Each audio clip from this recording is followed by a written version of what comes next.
Bienvenue. L'histoire que vous vous apprêtez à entendre est une histoire vraie. Elle se déroule en Pennsylvanie le 3 janvier 2025. Histoire assez récente. Elle mêle amour, substance, obsession et descente aux enfers. L'élément déclencheur, ou plutôt l'objet déclencheur, un simple appareil, un ghost meter, et un homme qui pense voir l'invisible. Gerald Wolfe, Jane White, 46 ans tous les deux, lui technicien en électronique, assez passionné du monde occulte, des esprits, du paranormal. Il aime les machines, les ondes, les fréquences. Jane, artiste, pleine de vie, sociable, assez solaire et mère d'une ado de 16 ans. Le soir du 3 janvier 2025, Jared et Jane sont chez un ami de Jared. Ils dînent, ils passent une soirée plus ou moins agréable. Vous savez, c'était une soirée,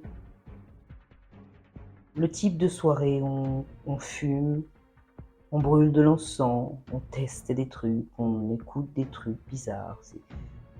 Parmi ces trucs, un appareil, le Ghost Meter. Un petit appareil censé capter les esprits par les variations électromagnétiques.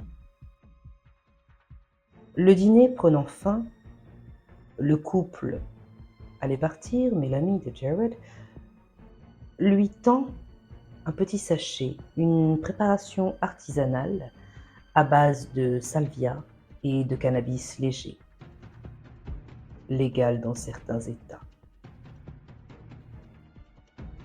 Puis leur ami leur dit « Juste un peu, pour ressentir l'ambiance, pas pour planer. Juste un peu, faites ça chez vous, dans le calme. »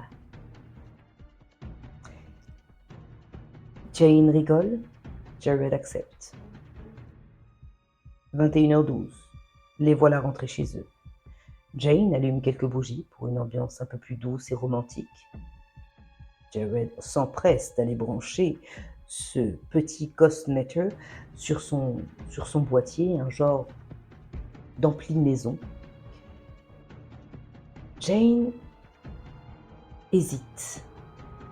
Elle lui dit « Tu crois pas que t'en fais un peu trop? On devait juste rigoler. » Jared lui dit « C'est pas pour rigoler, Jane. C'est réel tout ça. C'est très réel. Il suffit juste de capter la bonne fréquence. »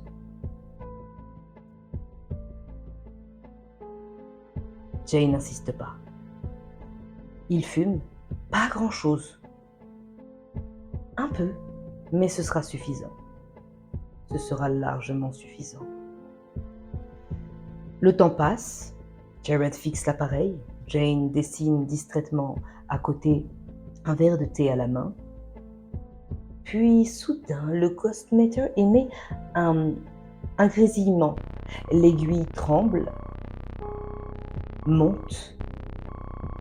La LED devient rouge et Jared sursaute. Puis il dit « Tu vois, regarde ça, regarde, il y a quelque chose, regarde !» Jane s'approche, lui dit « Oh, ça va, t'emballe pas. Je sais pas, peut-être qu'il a dû détecter la lampe ou j'en sais rien. » Mais Jared, lui, n'écoute plus. N'oublions pas, il est sous substance, sous influence. Ses pupilles sont dilatées, il transpire, ses doigts tremblent. Il dit « Il est formel, Jane. Il est formel. Là, tout de suite, il y a une présence. Là, avec nous, Jane. »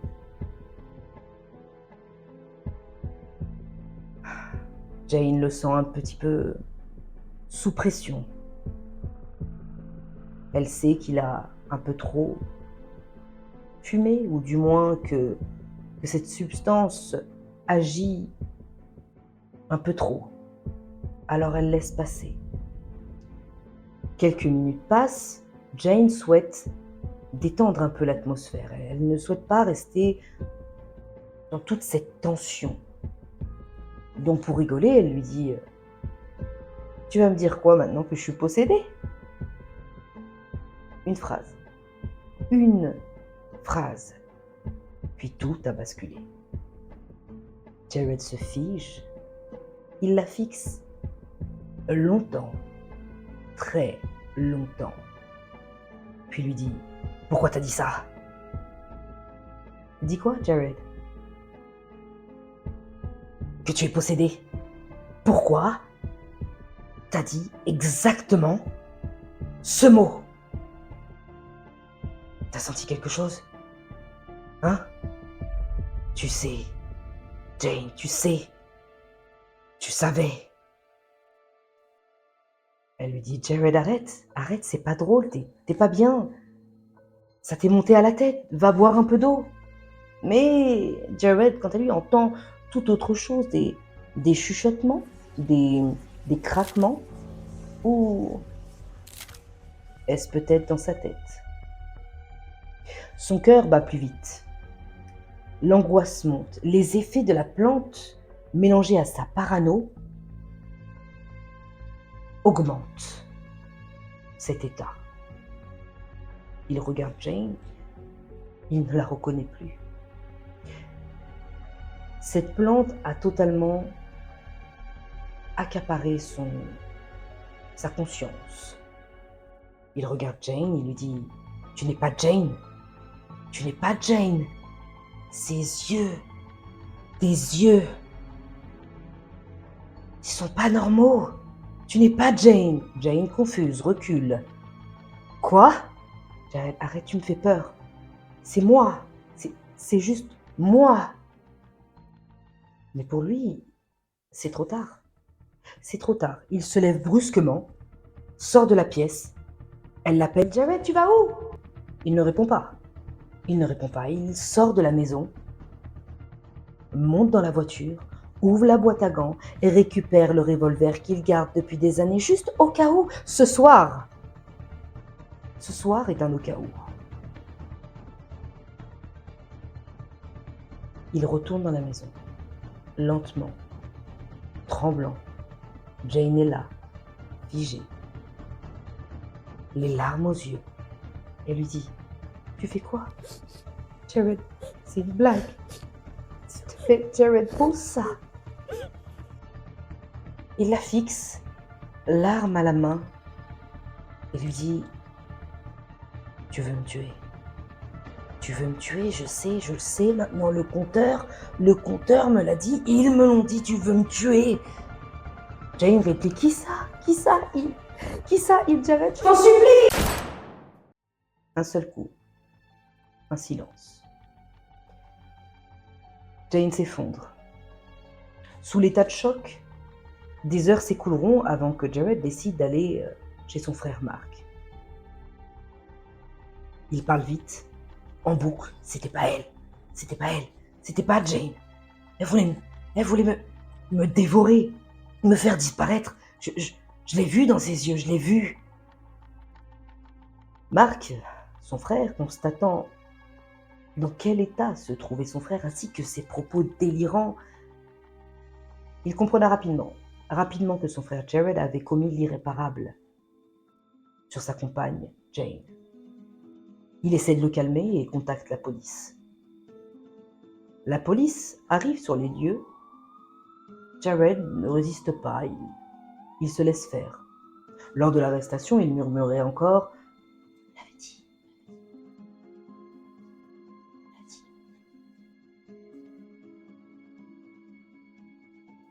Les enquêteurs trouvèrent le revolver. Le compteur, lui, toujours branché, mais ne fonctionnait plus. Le rapport toxicologique, bien évidemment, confirme que Jared avait consommé une combinaison de salvia et de THC. Assez pour provoquer des hallucinations violentes. Le procureur, d'ailleurs, parle de psychose, du moins de meurtre sous psychose aiguë. Le procès aura lieu au mois d'août 2025, dans un mois. Qu'est-ce qui est vraiment arrivé à Jane White ce soir-là? Qu'est-ce qui l'a réellement tué? Un homme? Une substance? La peur du monde invisible?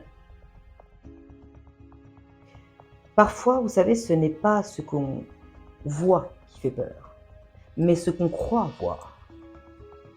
Dis-moi ce que tu en penses dans les commentaires et surtout, garde l'œil ouvert.